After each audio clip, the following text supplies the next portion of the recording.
Well, good morning.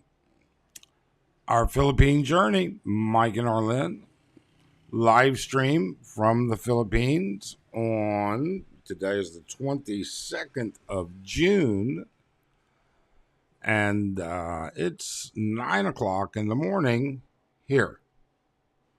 So, I don't expect this to be a very big live stream because honestly, there are multiple other larger YouTube channels live streaming at this time. It's a popular time.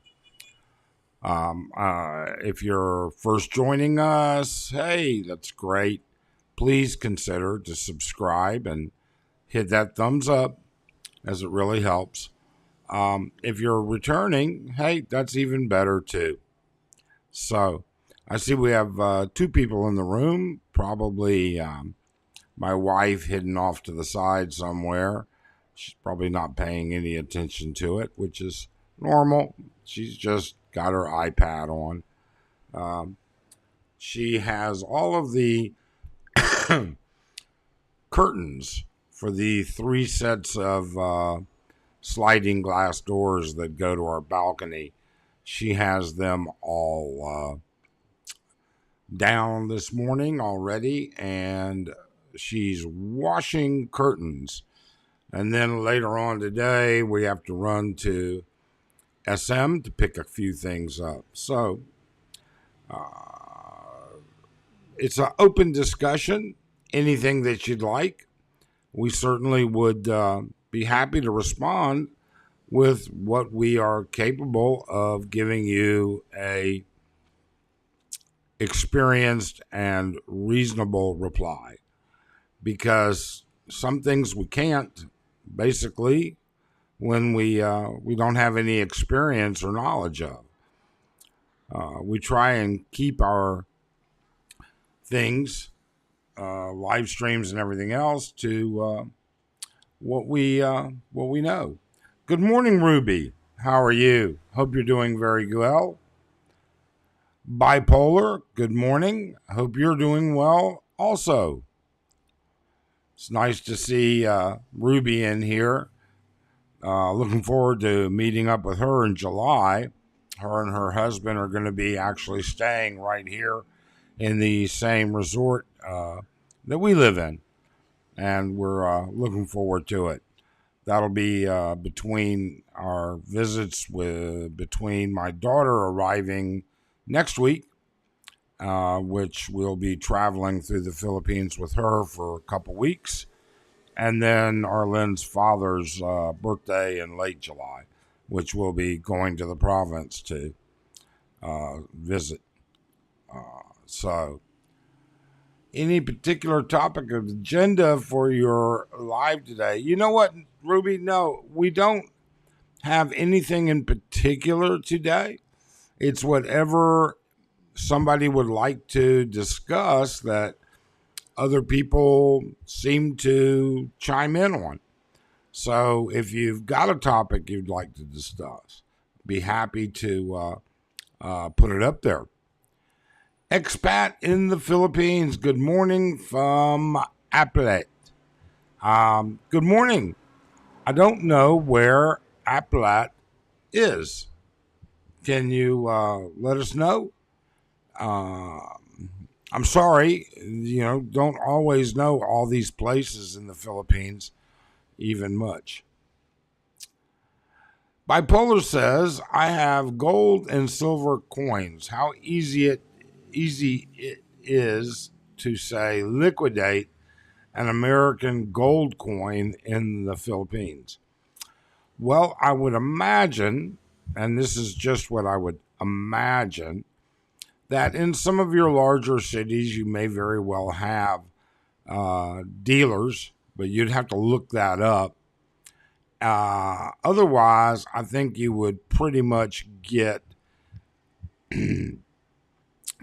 gold weight or silver weight, what's done in troy ounces and grams, less their commissions and fees. I don't have really much experience with it, Bipolar. I don't have gold and silver coins here in the Philippines. In fact, I don't even have any, period. So I can't give you an answer. Aplat, according to Expat in the Philippines, Aplat is just down the road from us, about a 35-minute drive south of Angeles. Really? Wow. I didn't know that. Is that going to be like going towards Subic or going towards Arayat or I don't know. But whatever it is, if you ever get into town, let us know. Be happy to meet you for coffee or something. Ricky, good morning. How are you doing? It's good to see you again as well. Thank you for showing up. We certainly appreciate it. Oh, I'll tell you, I slept so good last night. The other night, I didn't sleep well at all. So Expat Ian says, why are there so many expat criminals in the Philippines? I don't know. And as a percentage of the population, I don't know. So in other words, if there are 300,000 expats in the Philippines, what percentage of them would be criminals? And I don't have any statistics on that. And I don't know where I would get that kind of statistic. There are good people and there are not so good people. And I try not to pass judgment on anybody. There are those people that have made mistakes in their lives and they've paid for those mistakes and they've redeemed themselves. And then there are those people who have made mistakes in their lives and they continue to do so. I think that the only way you know that is when you find out, if you even find out. So I can't give you an answer. I do know that, like anywhere else, there certainly has been a large amount of negative press and information based on criminality and histories and things like that. I mean, we've just recently seen that happen here on YouTube in a couple of different situations. Expat in the Philippines says it's near Arayat. I wonder if you're near BT and Betty. BT and Betty are out in the Arayat area. Ruby says maybe I can get that data from immigration or for NBI records. It's possible. I've never seen anything on the Philippine statistics site when I look up different statistics for the Philippines regarding criminals or people that have criminal convictions in through the expat communities. So I just don't know. And certainly I wouldn't have access, I don't think, to NBI records. But Ruby's correct. That might be a place to start. Heath McDaniel, good morning, good evening. Good morning, Heath. Hope you're doing well. It's nice to see you. So what else have we got going on? Oh, I'm gonna do a brisket later this week and have a couple of people over for dinner. It'll be the first time I've done one here. Expat Ian says, we see almost every day in the Facebook site of the Philippine immigration that they are nabbing many criminals at the moment, Chinese, Koreans, and Americans. Yeah, I you know what? The problem with the stuff that you see, quite frankly, is that you don't know how much of it's true and how much of it's false and what it consists of. You know, um, many, many, many years ago when um, I was working on my graduate degree, I was in a statistics. I had a statistics professor in a class, and quite frankly, his reply was, "Give me the statistics, and I can prove anything. I can make the statistics say what I want them to be." So I don't know. I do know that um, certainly visa overstay is an issue, as it is in the U.S. Um, the other thing I know is that um, there are people that get involved in business and try and cut corners. And then there are people who try and find loopholes. So I don't know. Um, it's so hard to get good, clean data. But I think that people, definitely there are a lot of visa overstays. And this can be from a couple of different reasons, really. Um, Ruby says, Bipolar says, Ruby, you're a tough one. Yeah, let me tell you about Ruby. She's not just tough, she's smart. Okay? She is no ditzy woman. She's a very smart young lady. Elet Mercado. Good morning, Mike from Houston. Hello, Elet. How are you? I used to live in the Houston area, actually. I used to live over in Champions Forest and then lived up in the Woodlands for a while. Actually, kind of loved Houston, to be honest with you. Other than the pine tree roaches, those things are huge. Dardos Journey. Hola, senor. Hola, Dardos. How are you today? ¿Cómo está? Hope you're doing well.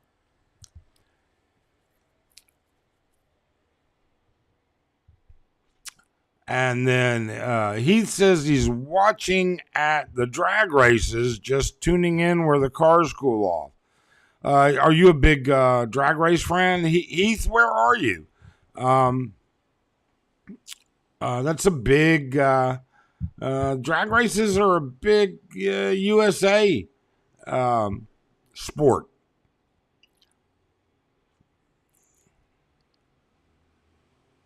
Ruby says, Bipolar. Isn't there a saying that tough love is real love to your mankind? Any criminal facing death would think twice before committing one. You would think that would be the case, Ruby.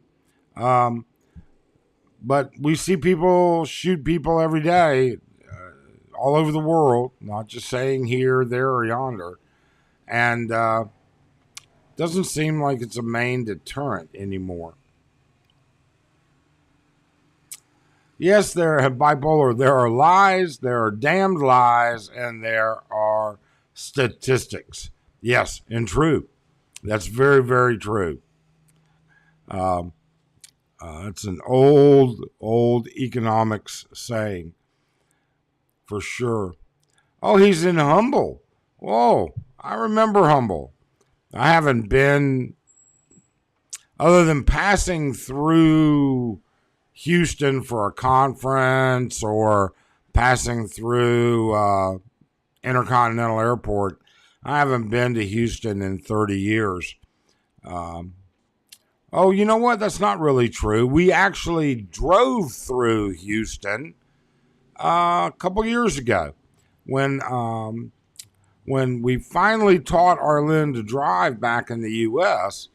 One of the things I wanted her to do was to see a lot of America and not just from the top of an airplane.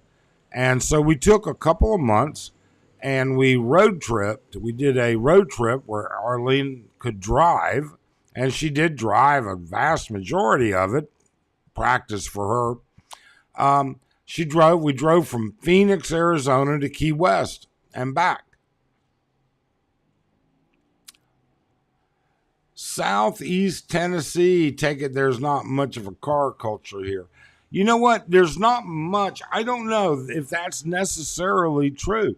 I do know that there's a hot rod and a muscle car club here in Angeles City, and they've got quite a few nice looking vehicles, everything from old cars all the way up to very modern, like a Testarossa, for instance, or Ferraris.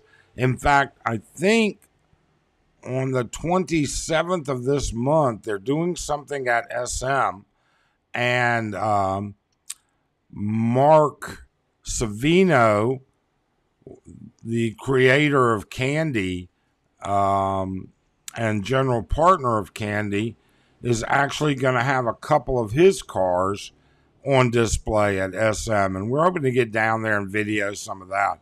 Mark, as one of his hobbies, he actually races on the Philippine racing circuit. I don't know what it's called. He used to race a Ferrari, but he said getting replacement parts and fenders and things like that just got too hard to get in a timely manner and expensive. So instead, he has a custom built Mustang GT that he races pretty heavy and hard.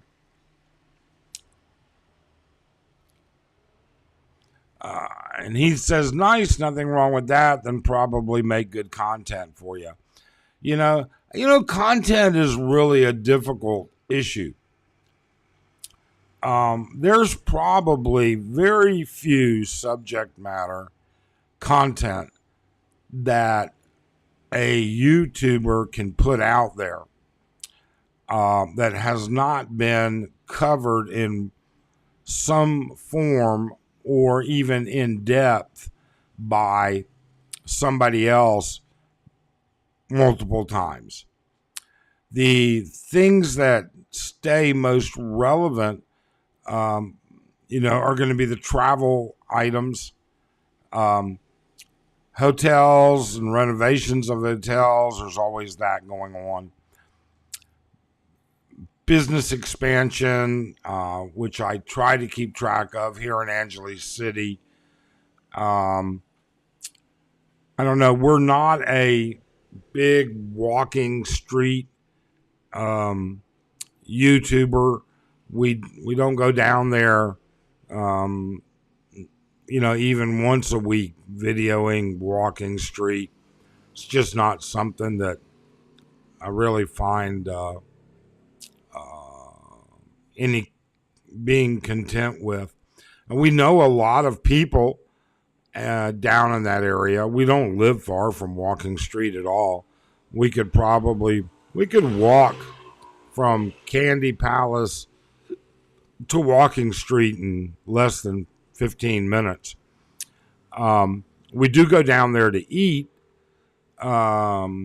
pretty often. It's not uncommon for us to be down in the Walking Street area once a week for margaritas and Mexican food over at Tequila Reef. Kokomo's, which I don't care for their food at all, has the best fried shrimp dinner here in town.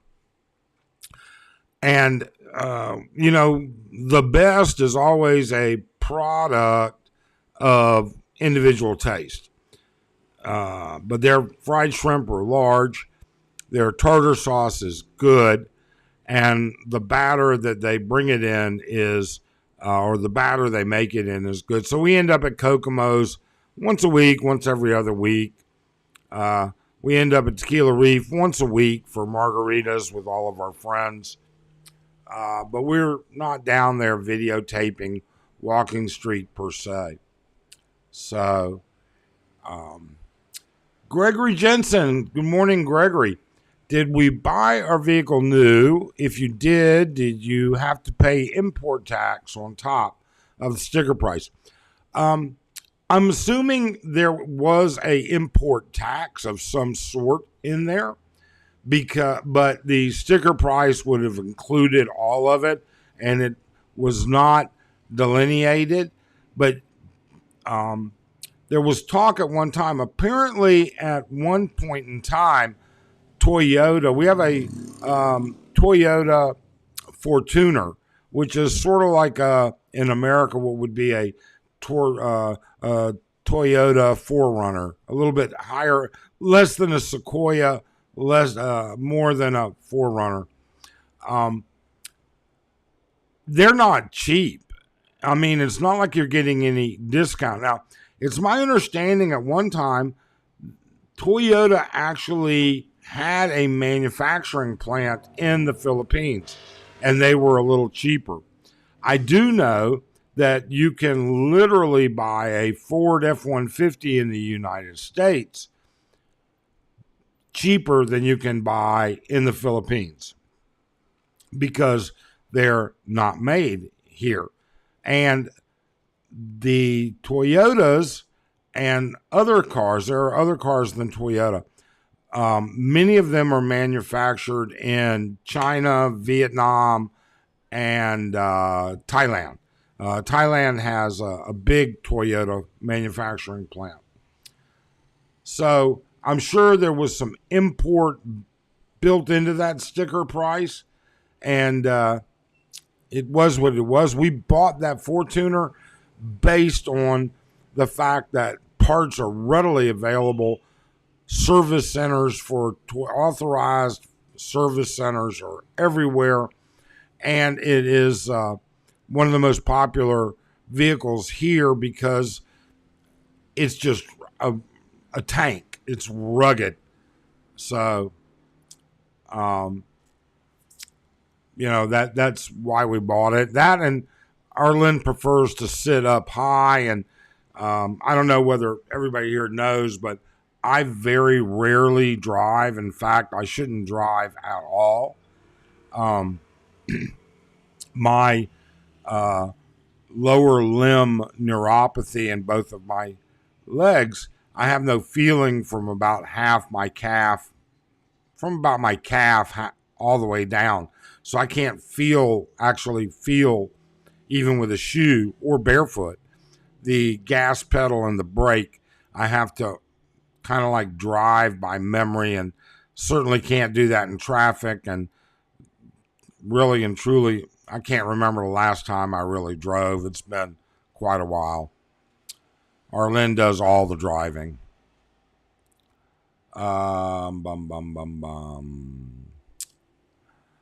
Elite says, Mike, since we are on a live, are you going to touch on World Zoom's latest, whatever you call it? I can touch on it. I will tell you how I feel about it. I subscribe to World Zoom. I find him to be well-spoken, articulate, and educated. He admitted what he did, and he paid his dues to society, he says. I think that there's there's always three sides to a story. It's your side, my side, and then the truth. And where all of that goes, I don't know. I wish maybe it had been a little bit more upfront to begin with, which tends to worry me a little bit. But, if he's turned over a new leaf, if he's doing all the things he can do to be an upfront, straight up person, then I think people have to individually take it as they see it. Certainly, well, It's not our style. I've only called out one YouTuber the entire time I've been in YouTube. And I've only called out one. And that was just because of the way he portrayed a certain class of individual, and I didn't appreciate it. And I think that everybody is entitled to their opinions of other people. And I don't want to get involved in the drama that other people get embroiled in. It's not like we make a living doing this. Pretty much anything that we make from YouTube after taxes, okay, just simply gets poured back into the community in the province.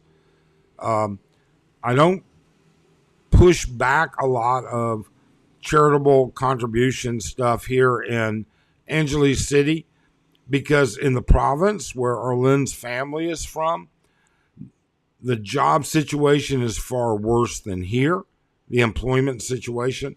And in addition to that, opportunities are far worse. Poverty is far worse in or as a whole.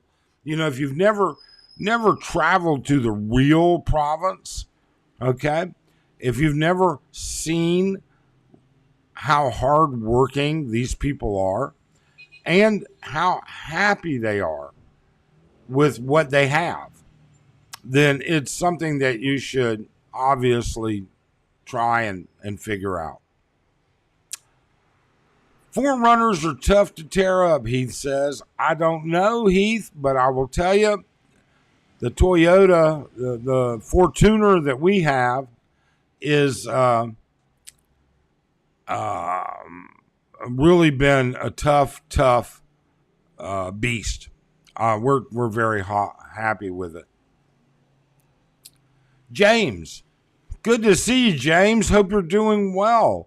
Nice of you to drop in. Thank you so very, very much.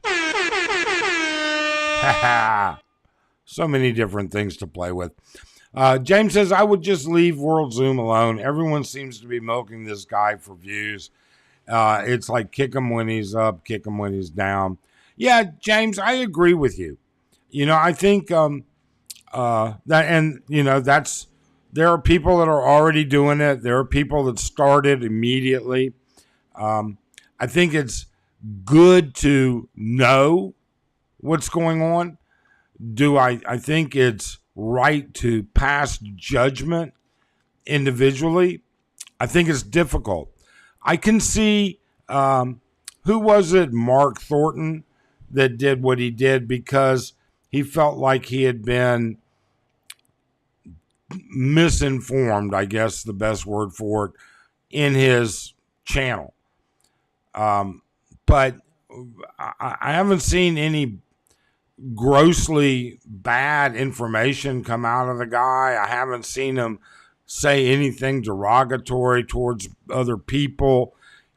He seems to be a pretty, I don't know, I mean, I have no idea, and I'm not going to pass judgment. So like I said, we don't talk about other channels. We just don't want to get involved in the drama. There are going to be people that get along with other people and people that don't get along with other people. And there are going to be people who disagree. And, hey, you know what? It's your right to disagree. I mean, that's what makes life so genuine to all of us. Most of the people that I've met through YouTube, most of the people I've met on YouTube, they are and have, their own opinions. And I value that because, I learn from other people's opinions. I really and truly do. It gives me a different point of view. And I think that's valuable. I think it's valuable to listen to other people's point of views. But that's my personal opinion. Are there YouTubers I don't agree with? Sure. Do I call them out and say stuff about them? No. Because you know something? It's quite possible I'm the one that's wrong. I can admit when I make a mistake. I'm not beyond that. So it is, what it is. Elit says he's a little conflicted. Thanks for the input. Thank you very much, Elit.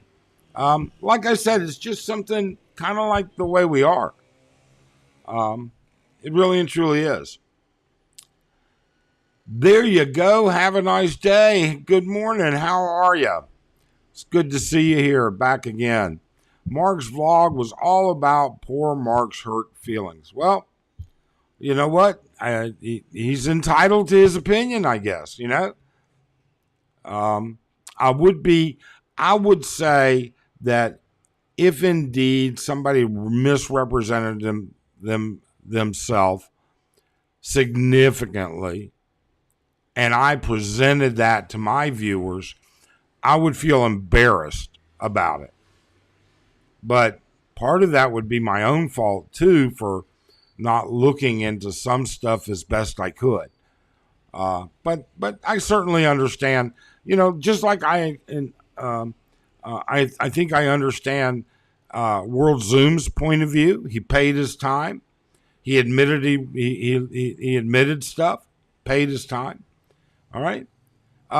He's entitled to his opinion, and Mark's entitled to his opinion. World Zoom, let's see here, bipolar. World Zoom claimed he could run a 3-hour marathon today.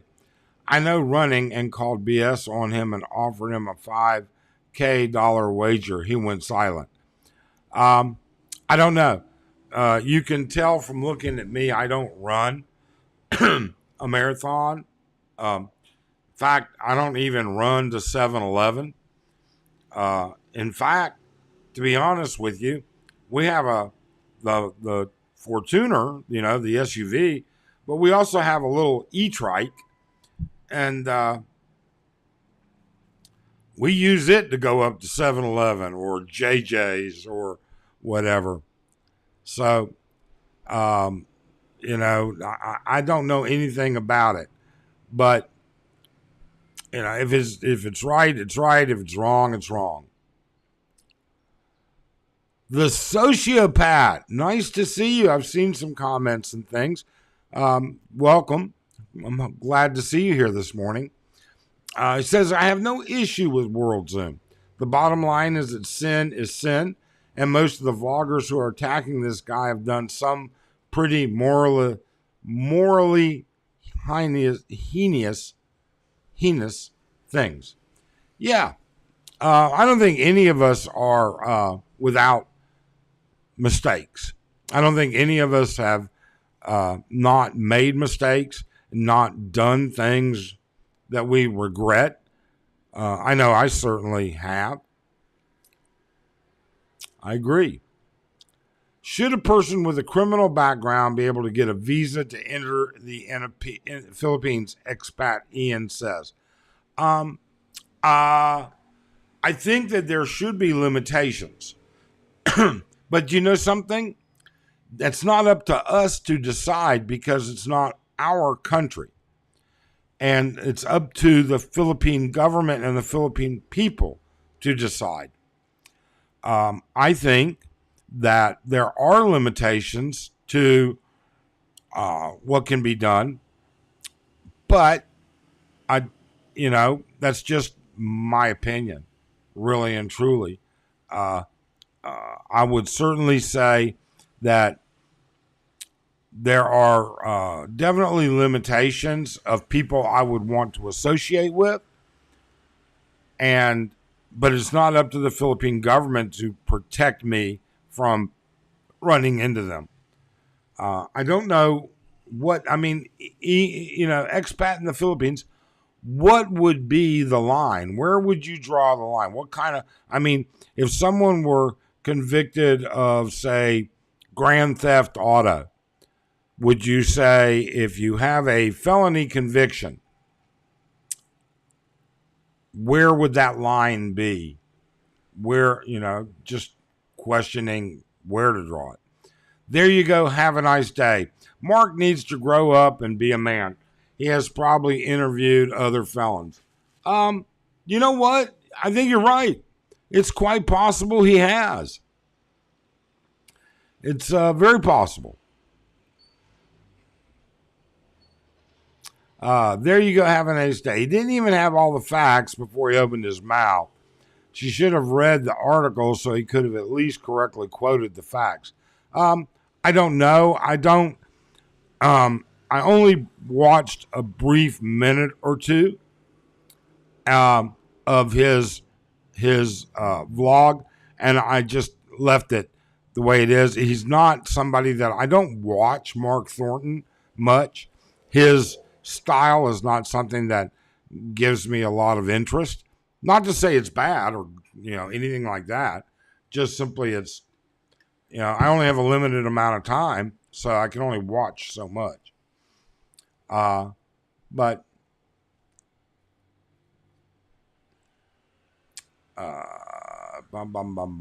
Gregory Johnson.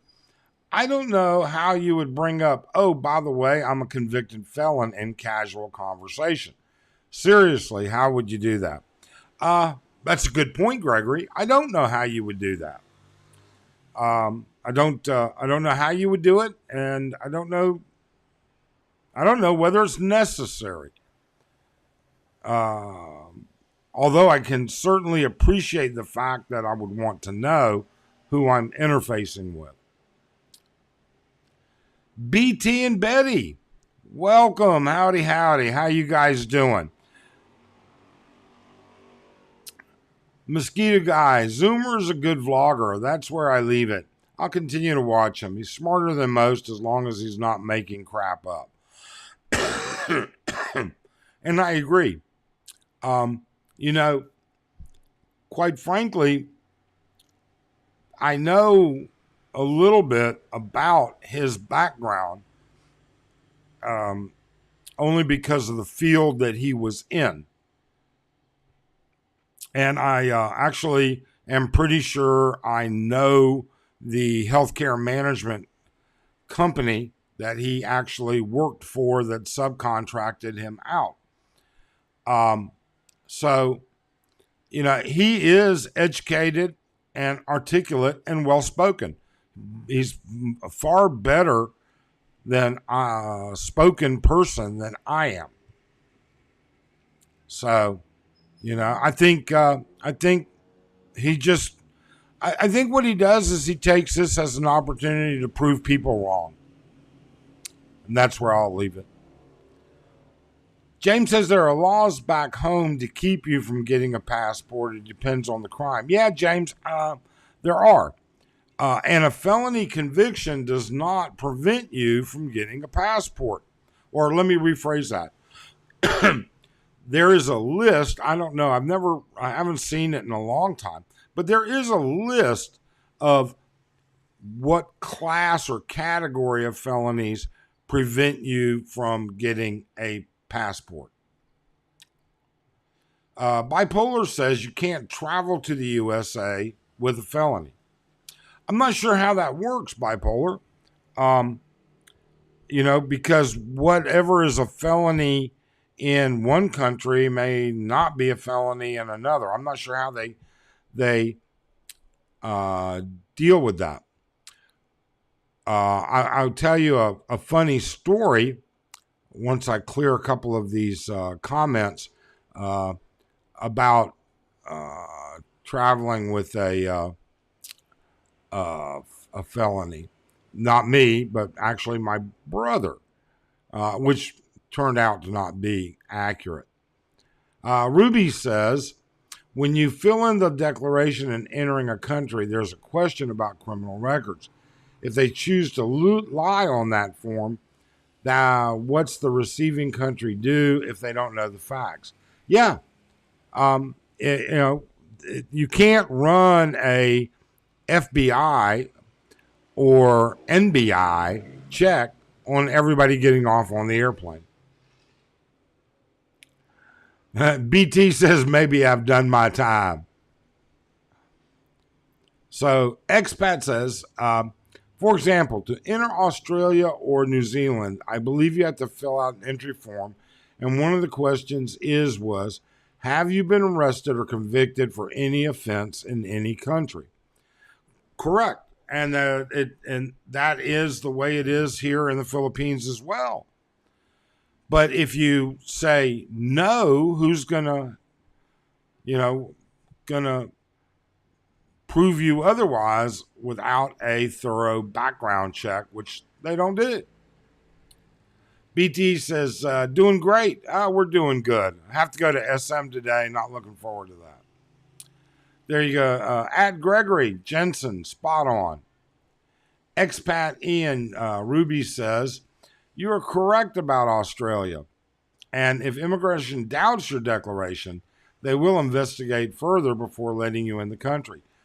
I've only been to Australia once, and that was on just a very, very short vacation trip, just like a 1 week vacation trip. And it was many, many years ago, so I can't speak with any level of education on it. BT says, makes it difficult and letters from congressmen are required for some, only some. Yeah, I don't know. He says, don't know, never had a felony. There you go. Have a nice day. I'm coming to the Philippines permanently in February, and part of me wants to go into that coffee shop that Mark finds all of his interviews and tell some wildlife stories. Well, you know what? More power to you. You won't be the first one to tell some wild stories, and you won't be the last. BT and Betty says, violent crimes are hard to get a passport. Ask my cousin in Georgia. Well, so I will tell you a story real quick. I'll make it as fast as possible. I had to go to Canada to look at some medical equipment, actually medical software. And at the time, I had put my little brother through college, and he actually worked for our company as the IT director. And I mean, he had, at this point in time, he had, 10 years experience and everything else. I had to go the day before, and he gets to Canada, and turns out that they hold him at immigration. So what essentially happened was, when he was young, somebody broke into his car and stole his checkbook. And they wrote this, and we're talking at this point in time, 20 years back, written fraudulent checks. And he had cleared all these checks up. He had, police report, this, that, and the other. And he was, not guilty of anything. It turns out, and at that point in time, he was in the army doing all of that from Germany. Well, it turns out that there was an outstanding warrant for him. Well, actually, it wasn't even outstanding. There had been an outstanding warrant, and he was convicted of fraudulent check writing in absentia in the U.S., all right? But he had never been notified of the problem. And the Canadian government said, hey, you can't come in. You've got a felony conviction. Now, thankfully, we were up there at the behest of a company in Canada called McKesson. McKesson is actually one of the largest Canadian companies in Canada. I mean, they're a super huge healthcare concern. And we were in the middle of a multi-million-dollar purchase through them. And you know what? Money talks. I was actually meeting with the vice president of operations of McKesson at that time, and with their clinical director. at the time that I was notified. They picked up the phone, made a phone call, sent a representative to the airport in Vancouver, and boom, he was let go. So, yeah, um, obviously some people have got their shit together when doing background checks because the Canadians pegged them on that. Bipolar says just because someone is articulate and educated does not make them trustworthy. Ted Bundy was a lawyer, articulate, and killed approximately 100 people. I didn't realize Ted Bundy was a lawyer. I didn't know that. Was he a practicing attorney? I didn't know. I did not know that. Mike Voita. I guess I just butchered your name. Voita? I apologize. Just watch World Zoom's vlog from last month on why he moved from the U.S. The guy is a great liar. How credible can he be after that? I admit he's going to have an uphill battle. And other people are going to be reminded of this over and over. So I don't know. I don't know how that happens. First off, let me take a second just to say, hey, 18 of you in the room, which is about average for us here lately. We really appreciate it. And the thumbs up, we really appreciate those. And if you haven't subscribed, please do subscribe. Bipolar says Ted Bundy defended himself in court.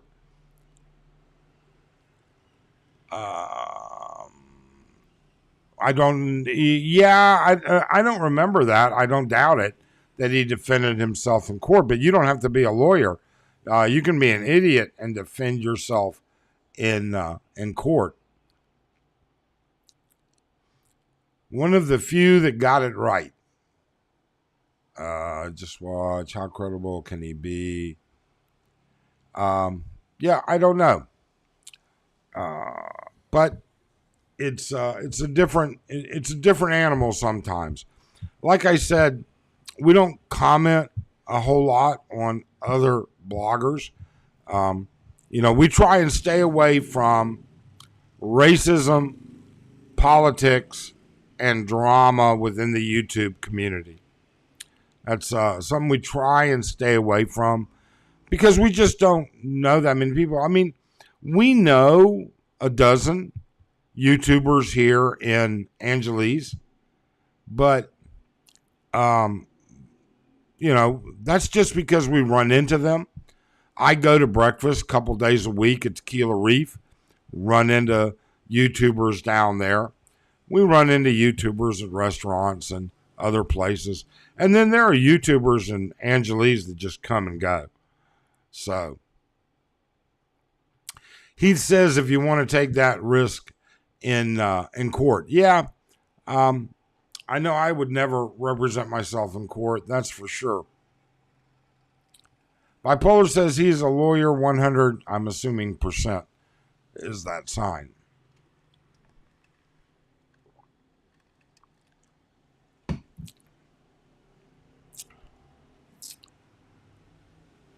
Too many get upset easily over politics. That's for sure. I'll never forget the day that I said something political. I made a derogatory comment, and I lost like 40 subscribers by the next morning. So, BT and Betty says, I'll be coming to town one day this week. Let me let you know when I know. Great, BT. Let me know, and we can meet for breakfast or lunch or margaritas or whatever. Happy to entertain you for a short while.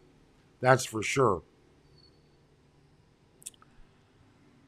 Oh, looking at the news this morning, I saw that the Russians now claim they've taken Bakhmut, and the Ukrainians say they still have some issues that they still hold some land. BT and Betty says, want to ask you some questions about some land I'm looking at. Well, I'm no perfect authority. We've been through the process, and we bought land here, and we bought a condo here, and we bought land in other countries. But be happy to tell you what I know, and certainly will tell you what I don't know. Or let me rephrase that. That's kind of wrong. I will certainly tell you I don't know as an answer. Ruby says, I make it a mantra not to argue about politics and religion. I'll agree to disagree if we have an opposing view on this topic. Yeah, Ruby,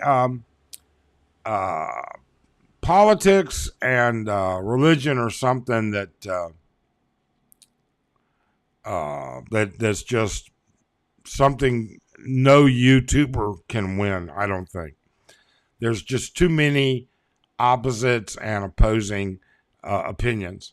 So you're going to offend somebody no matter what. He says they're saying it's now a 13-week wait for a passport. I don't know. I can remember, quite honestly, the last time I renewed my passport, it took about 2 weeks, 3 weeks. But I can remember the passport before that, it was a solid 2 months. And I can actually honestly remember my first time as an adult getting a passport myself. I've had a passport since I was about 3 years old, but the first time as an adult going through the process, doing it myself, it was 3 months, and I think I was about 19 at the time, maybe 20. So that was 40 years ago, 40 plus years ago, and it was shit took like 3 months, but that's before the days of email. That was always in the days of snail mail. There were no express lanes. There were no express service that I was aware of anyways. That was back in Charlotte, North Carolina.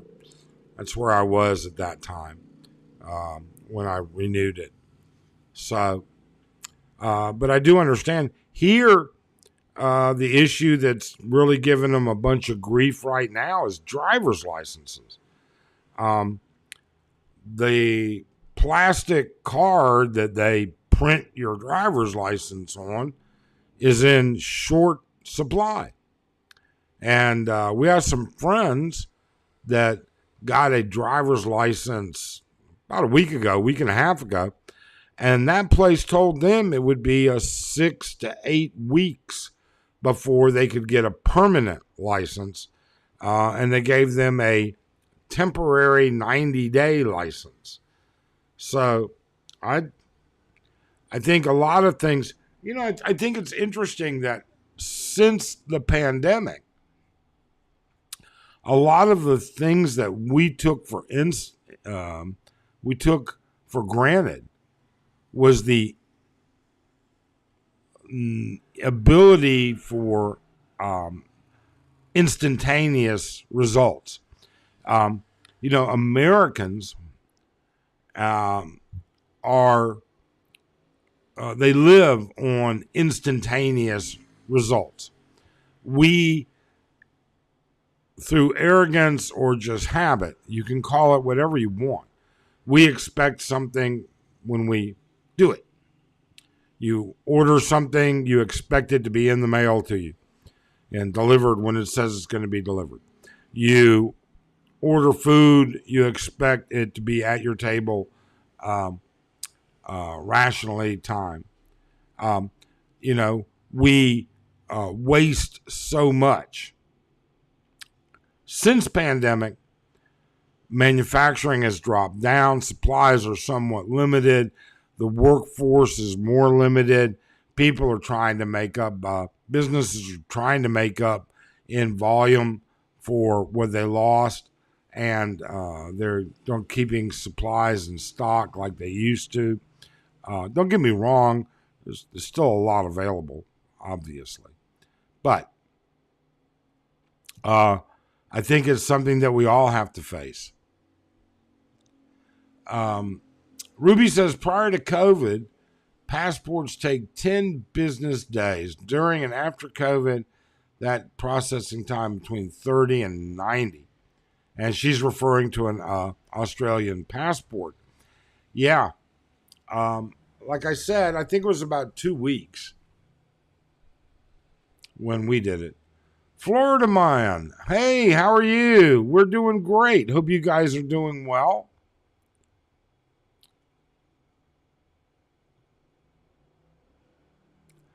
Good question. Can a foreigner fish the rivers there, or that a special permit or saved for locals fishing? Um, you know what? It's interesting because I love to fish, and I'll tell you what I've been able to find out. You, as a foreigner, um, cannot entrap. You can fish with a line in the rivers. You can't put fish traps out there. You can only fish in rivers that are not specifically marked no. Okay? So, other than that, what I couldn't find is how do you identify what rivers can you fish in? But I don't know.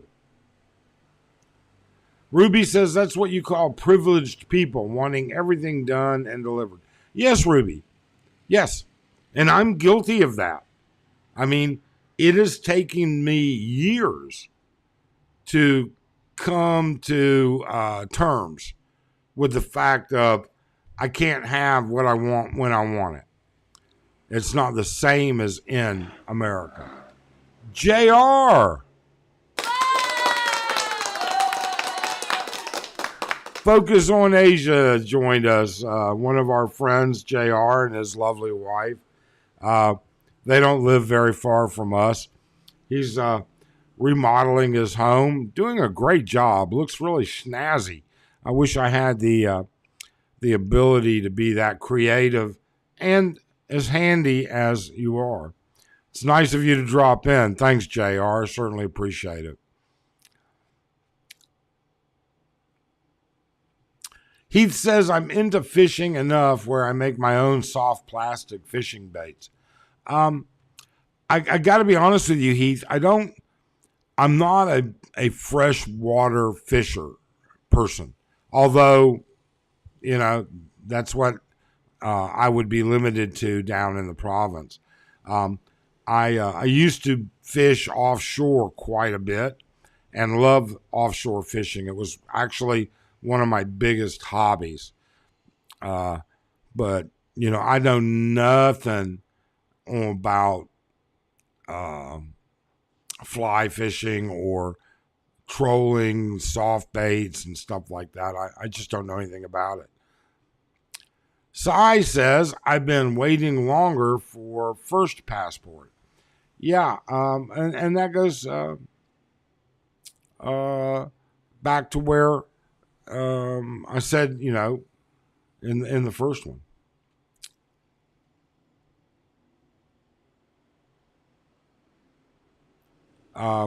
There you go. Have a nice day. No fishing license required in the Philippines. And that's true. They don't, except if it's commercial fishing, which leads to what Ruby said. Isn't there a Department of Fisheries in the Philippines that would have records as to which rivers for public fishing? And they do. They don't list all the rivers. And most of what I found at the Department of Fisheries, which is actually is a different name here. I can't remember what it was. Most of it applies to issues of commercial fishing. Here in the Philippines, a lot of commercial fishing is done by, when I say commercial, I'm talking about small provincial folks.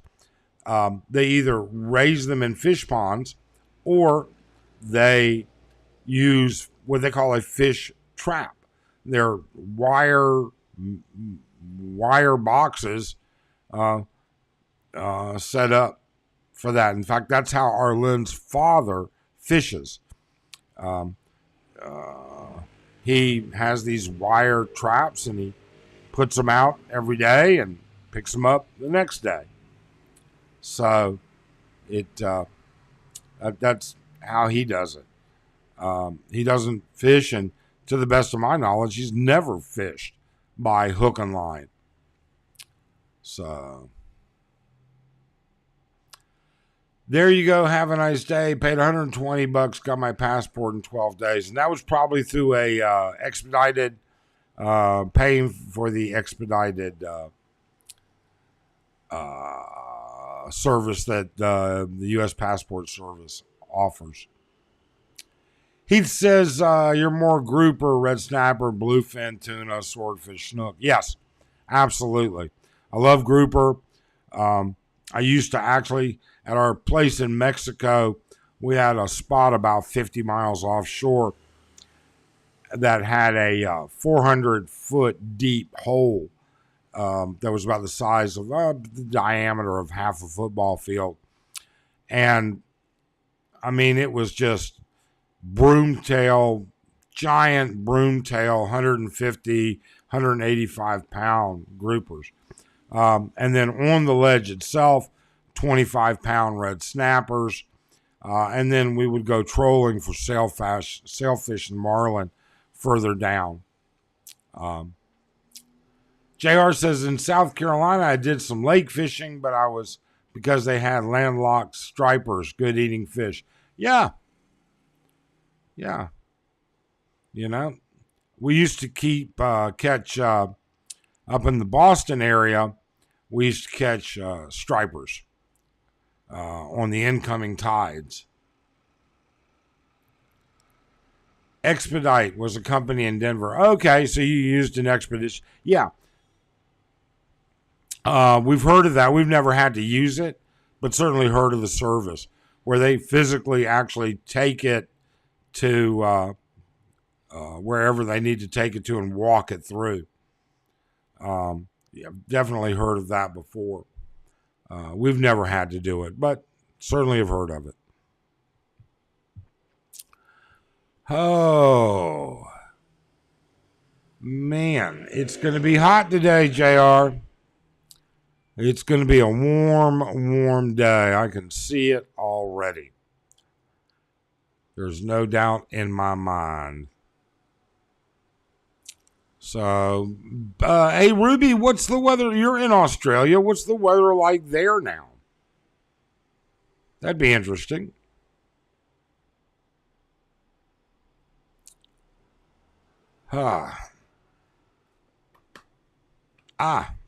Coming up on the 1 hour mark.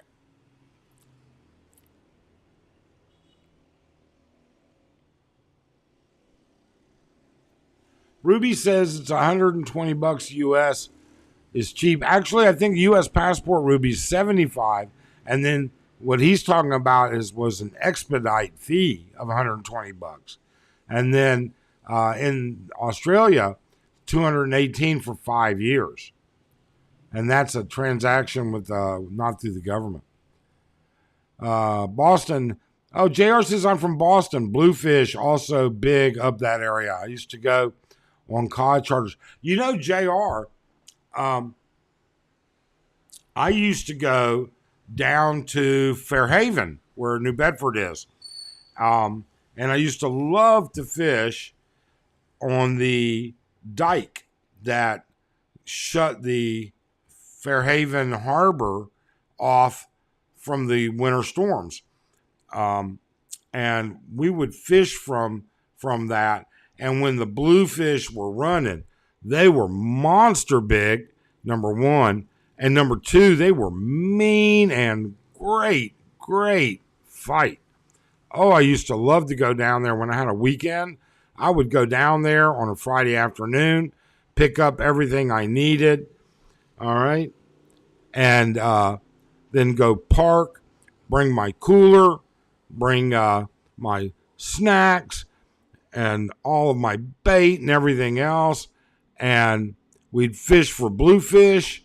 And then on the incoming tide, we'd catch those big stripers coming in. Heath, low 80s here all week, like high 50s, 60s. Oh, wow. That's nice in Tennessee. Ruby says we're in our winter averaging 5 to 14 every day. Wow. I wish it was 14 here, that's for sure. JR says I'm stuck in the house all week with renovations going on, so hopefully it rains. He says he mainly fishes for crappie all year. Well, great. Hey, look, everybody, we're past the 1 hour mark, and I want to really tell everybody I appreciate you stopping in. Please, if you haven't subscribed, consider it, and let us know how we're doing. Send us some comments, recommendations of things we can do to make it better for you. And hit that thumbs up. We certainly appreciate it. We hope all of you have a great, safe day. And we'll do this again next week. Have a great day.